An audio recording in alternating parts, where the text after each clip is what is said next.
Estamos en la tercera clase de Introducción a la Gestión de Proyectos. Vamos a hablar sobre el liderazgo de proyectos, sobre las comunicaciones y sobre la gestión de riesgos. Hay que tener en cuenta que liderar un proyecto tiene que ver con el liderazgo en sí mismo y es una capacidad que tienen las personas, es una habilidad de poder influir en el grupo y dirigirlo al logro, en este caso, del proyecto.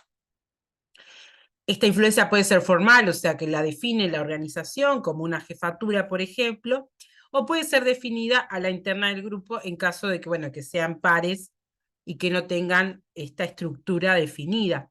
Se puede generar desde una coordinación interna.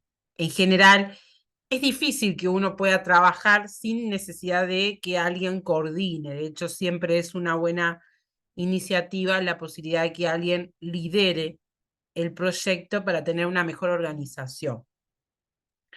Hay ciertas capacidades, habilidades que se le demandan a los líderes y se plantea que es una cuestión de inteligencia, personalidad y de capacidades. De inteligencia tiene que ver con el juicio, con el carácter decisivo, con el conocimiento que se tiene, con lo elocuente que se puede ser. Respecto a la personalidad, tiene que ser una persona que se pueda adaptar, que tenga viveza, creatividad, integridad personal, confianza en sí mismo, equilibrio y control emocional, independencia o inconformidad, pero desde el punto de vista positivo.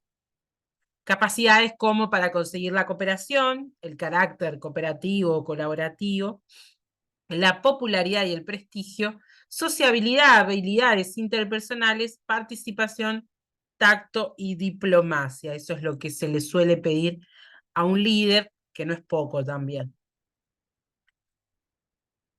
¿Cuáles los aspectos que son necesarios tener, que permiten consolidar ciertas habilidades o el liderazgo se dice que debe contener una serie de aspectos que permitirán consolidar ciertas habilidades que tiene que ver con que es importante aprender a escuchar a todos los puntos de vista de los integrantes del equipo de trabajo, ¿no? Tener esa disposición para escuchar diversos puntos de vista. Lograr efectuar el respeto como una característica fundamental de la relación entre los miembros, la necesidad de respetarse y de tratarse saludablemente, medianamente bien. Tener en cuenta que el tiempo es valioso en la gestión del proyecto, que para ello es importante ser precisos, ser concretos. El líder debe ser adaptable y ajustarse según las necesidades de las situaciones y las implicaciones de esto. El liderazgo promueve las relaciones interpersonales efectivas, en donde se dedique el tiempo necesario para conocerse mejor, en donde se fomenten las relaciones de confianza entre los miembros. Una persona que acerca, entrelaza a las personas. Es importante precisar y establecer relaciones que disminuyan los conflictos también y los fracasos en el grupo de trabajo.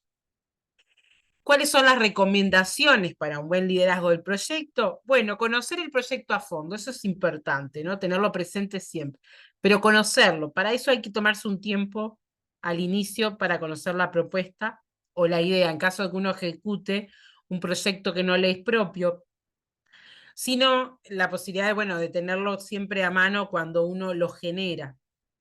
Centrarse en los puntos fuertes de cada integrante para potenciar en el equipo más que en los puntos débiles, ¿no? Trabajar en la mejora de las personas y por ende, obviamente, del grupo. No en el cambio de las personas, ¿no? Hay que pensar, los líderes deben pensar que hay que mejorar las personas o las habilidades, no intentar cambiarlas, que eso es un punto de vista diferente. Fluctuar el trabajo arduo combinado con trabajo sencillo es necesario, no siempre algo tan potente constantemente o algo que sea poco atractivo y desafiante. Entonces uno debe combinar para no desgastar a las personas ni tampoco para que no se desmotiven. Apostar a la mejora continua de las personas. Practicar la escucha activa, retroalimentar positivamente los avances del grupo, concentrarse más en los éxitos, aunque señalando las fallas, pero en este orden. y reflexionar sobre los aprendizajes que se van transitando durante el proceso de gestión del proyecto. ¿Qué pasa con las comunicaciones, ¿no? Y la gestión de los interesados del proyecto? La comunicación es necesaria en el proyecto, ¿no? Es necesaria para asegurar que obtenemos o suministramos la información requerida de la persona correcta en el tiempo indicado, utilizando siempre los medios y formatos apropiados. Para eso hay que distinguir las comunicaciones internas de las externas o de otras personas que estén interesadas en conocer el proyecto. Implica la aplicación de modelos de comunicación y la determinación de las necesidades de información y comunicación de los actores interesados. Las personas interesadas en el proyecto no son solo los integrantes, sino también es parte de la organización, de otras personas que están o que apuestan a este proyecto pero no pertenecen, como de agentes externos que están interesados en el proyecto, ya sea porque lo financian o porque tiene un impacto importante que interesa a otras personas. Generalmente, en proyectos financiados por fondos públicos o privados, existe una intención de conocer avances en cada cierto tiempo y se llama stakeholders o los interesados, básicamente, que son distintas personas. Vamos a tener que identificar en nuestro proyecto quiénes son los interesados, ¿no? Pueden ser proveedores, acreedores, clientes o usuarios, sindicatos, medios de comunicación, colaboradores, puede ser la comunidad, pueden ser los directores y autoridades de la organización, puede ser el gobierno, puede ser una agencia internacional, pueden ser varios, pueden ser algunos de estos, pero generalmente hay personas interesadas. Puede ser también otra gente que se ve interesada en el proyecto para conocerlo y replicarlo. Siempre vamos a tener más interesados que solo el grupo. Siempre hay más interesados o stakeholders para conocer. Eso también se explicita o se sabe, y se sabe cómo se va a estructurar la información. Y para eso, ¿qué aspectos se definen en la comunicación?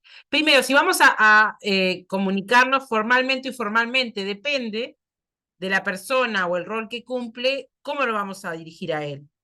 Si va a ser escrita o verbal, porque uno puede hacerlo quizás a su jefe verbalmente, pero escrito a una agencia internacional o a la comunidad.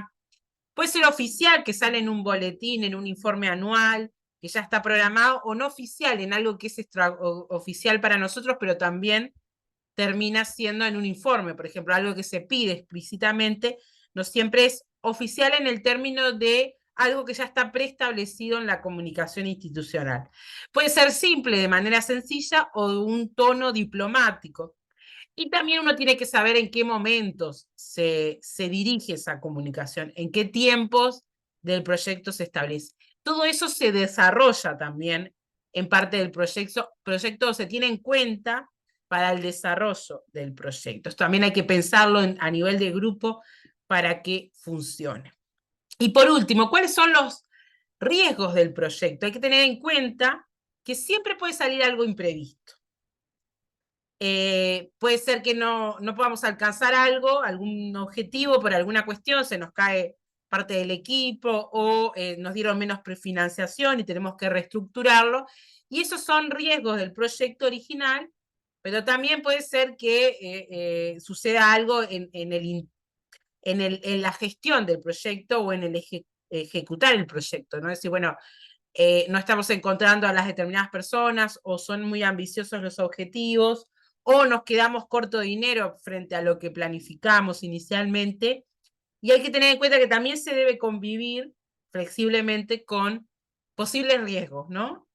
Y esto puede ser tareas breves que se pueden resolver, como en realidad cuestiones más a largo o mediano plazo, y requiere reestructuración. Y para eso hay que considerar que hay que identificar los riesgos, que consiste en identificar activamente qué riesgos pueden afectar la finalización del proyecto. Esto puede ser en cualquier momento, pero también habría que considerarlo al inicio, en caso de, bueno, de si son fondos menormente financiados, eso lo tenemos que considerar al inicio porque va a ser ambicioso el proyecto. Pero si no, algunos riesgos que podrían surgir, que pueden surgir o no, en el camino de llevar adelante el proyecto. También hay que analizar los riesgos, ¿no? El análisis es la probabilidad de que se produzca un riesgo específico. Esto también muchas veces se escribe en los proyectos, que se pueden estimar los posibles riesgos de finalización del proyecto. Muchas veces tiene que ver con atrasos que se suelen dar, porque es algo que es probable que suceda. Y por último, hay que gestionar los riesgos, que tiene que ver con evaluar la probabilidad de un riesgo potencial y crear planes para minimizar el impacto que pueda tener en un proyecto. Uno puede beneficiarse de la realización de la gestión de riesgos, tanto antes del proyecto como en el proceso, de modo de tener distintas acciones listas para llevar adelante. Pero también en parte de la organización del proyecto está la evaluación de posibles riesgos, las posibles adecuaciones que se hacen, y por último, los impactos, ¿no? Y la minimización de impactos también está presente en el pensamiento de un diseño de un proyecto.